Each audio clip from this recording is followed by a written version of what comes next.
नमस्कार। आज हम गपशप सेंटर यूट्यूब चैनल के कुछ इंटरव्यूज से ली गई भारत की कुछ असाधारण और सच कहूं तो काफी डरावनी कहानियों पर बात कर रहे हैं। हाँ, ये वो निजी अनुभव है जो बताते हैं कि लोगों का अलौकिक में विश्वास कैसा है और उससे जुड़ा डर वो कितना असल महसूस होता है। बिल्कुल। और शुरुआत करते हैं एक दिलचस्प सांस्कृतिक अंतर से। एक मेहमान ने बताया कि कश्मीर में जहां मुस्लिम आबादी ज्यादा है, वहां लोग भूत नहीं बल्कि जिन में विश्वास करते हैं। अच्छा। हाँ, उनके हिसाब से ये हमारे यहाँ के जैसे ब्रह्म राक्षस या आमभूत होते हैं वैसा ही है, पर नाम अलग है। और उसे आत्मा नहीं बल्कि एक दूसरी ही दुनिया की मखलूक मानते हैं। ये वाकई गौर करने वाली बात है। मतलब कैसे एक जैसी लगने वाली घटनाएं या एहसास अलग अलग संस्कृतियों में अपनी मान्यताओं के हिसाब से समझे जाते हैं। सही। जिनका कॉन्सेप्ट आत्मा से अलग है। ये दिखाता है कि अलौकिक को समझने का ढांचा कितना स्थानीय होता है। बिल्कुल। अच्छा, अब एक कहानी की तरफ आते हैं जो पीढ़ी दर पीढ़ी चलने वाले किसी श्राप या छलावे के बारे में है। छलावा मतलब कोई ऐसी नेगेटिव शक्ति जो भ्रम पैदा करे। ये किस्सा रामपुर रियासत के पुराने वित्त मंत्री थे पंडित लोकनाथ त्रिपाठी, उनके परिवार का है। कोई 125 साल पुरानी बात होगी। 125 साल? हाँ। और मुसीबतें तब शुरू हुई जब वो मुरादाबाद में एक सरकारी बंगले में रहने गए। वहां अजीब घटनाएं हुई, जैसे एक कुत्ता था जो बच्चों के साथ खेलता था और फिर जंगल में जाकर अचानक आदमी बन जाता था। क्या? आदमी? हाँ। और एक और घटना थी, कपड़े की गुड़िया बच्चों ने पेड़ पर फेंकी और वो अचानक इंसान से भी बड़ी हो गई और जोर जोर से हंसने लगी। बाप रे, ये तो बहुत डरावना है। बहुत। कहते हैं कि इस नेगेटिव एनर्जी या छलावे ने परिवार की कई पीढ़ियों को परेशान किया। असामयिक मौतें हुई, बुरा वक्त आया। ऐसी कहानियां लोक कथाओं में काफी मिलती हैं, जहाँ कोई साया या श्राप पीढ़ियों तक पीछा करता है। हाँ। और खास बात ये होती है कि ये सिर्फ उस जगह, उस घर से नहीं जुड़ा होता। ये पूरे परिवार से जुड़ जाता है। सही कहा। जो इसे और भी भयानक बना देता है।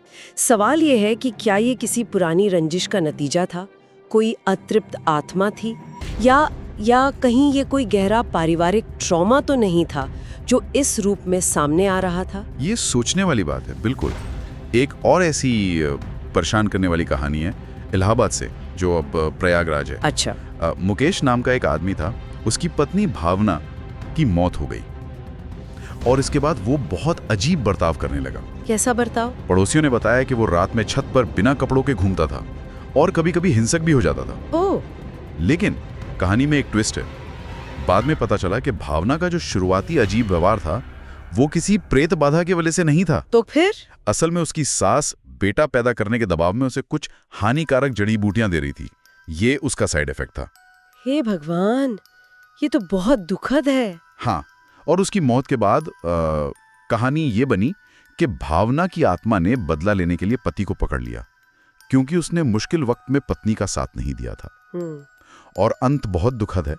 कहते हैं मुकेश आज भी मानसिक अस्पताल में है और रहस्यमयी तरीके से बीमार रहता है। ये कहानी ये दिखाती है कि कैसे असल जिंदगी की मुसीबतें, जैसे सामाजिक दबाव, घरेलू हिंसा और गहरा दुख, ये सब कथित अलौकिक घटनाओं के साथ मिल जाते हैं। हाँ, बिल्कुल। यहाँ जो बदला लेने वाली आत्मा वाली बात है, वो शायद भावना के साथ जो अन्याय हुआ, जो पीड़ा उसने झेली, उसको दर्शाने का एक तरीका बन गई। ये सिर्फ डर नहीं, इसमें एक सामाजिक कमेंट्री भी छुपी है। सही कहा। पर इन इंटरव्यूज में एक और नजरिया भी है कि हर अजीब एहसास या डर वो जरूरी नहीं कि अलौकिक हो। हाँ, ये भी सही है। जैसे अंधेरे से डर लगना, ये एक आम मनोवैज्ञानिक प्रतिक्रिया हो सकती है। क्यों? क्योंकि हमारी देखने की शक्ति काम नहीं कर रही होती, तो दिमाग खुद ही कुछ चीजें बना लेता है डरने के लिए। बिल्कुल। और इन अनुभवों को समझते वक्त ये जरूरी है कि हम मनोवैज्ञानिक पहलू और अगर कोई वास्तविक अलौकिक घटना है तो उसके बीच फर्क करने की कोशिश करें। जैसा इन चर्चाओं में भी सामने आया, हाँ। हमारा अपना विश्वास, हमारी संस्कृति, हमारी मानसिक हालत, ये सब तय करता है कि हम किसी अनुभव को कैसे देखते हैं, कैसे बयान करते हैं। तो गपशप सेंटर यूट्यूब चैनल से मिली इन कहानियों ने हमें भारत की कुछ बेहद उलझी हुई और डरावनी हकीकतों की झलक दी है। ये सिर्फ भूत प्रेत के किस्से नहीं है। नहीं, बिल्कुल नहीं। इनमें इंसानी दुख है, सांस्कृतिक विश्वासों की छाप है, सामाजिक मुद्दे हैं और कई अनसुलझे रहस्य भी हैं। ये कहानियां कहीं ना कहीं हमारी अपनी जिंदगी और समाज का आईना बन जाती हैं। सही कहा। ये वाकई सोचने पर मजबूर करती हैं। और शायद आज का आखिरी विचार यही है।